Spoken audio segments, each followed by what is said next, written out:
টিপু সুলতান ভাই বলেন আপনার কি সমস্যা হয়েছিল? বেসিক্যালি আমি গ্রামের বাড়িতে আসলে মাছ টাছ খুব কম খাই।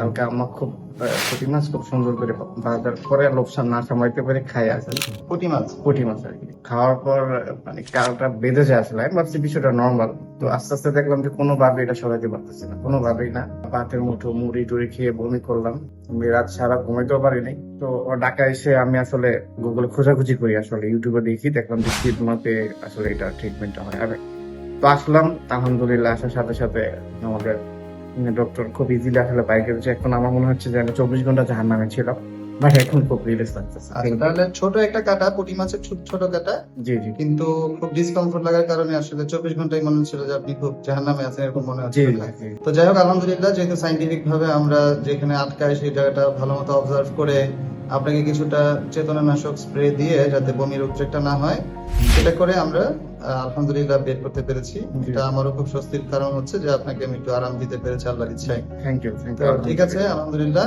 সঠিক চিকিৎসার মাধ্যমে আসলে আমরা যেন ভালো থাকতে পারি সেইটা আরো প্রচার করবেন, মানুষকে জি জানাবেন। অবশ্যই অবশ্যই অবশ্যই। ঠিক আছে, থ্যাংক ইউ, ইনশাআল্লাহ। আপনাকে ধন্যবাদ। জি আপনাকে অসংখ্য ধন্যবাদ। আসসালামু আলাইকুম।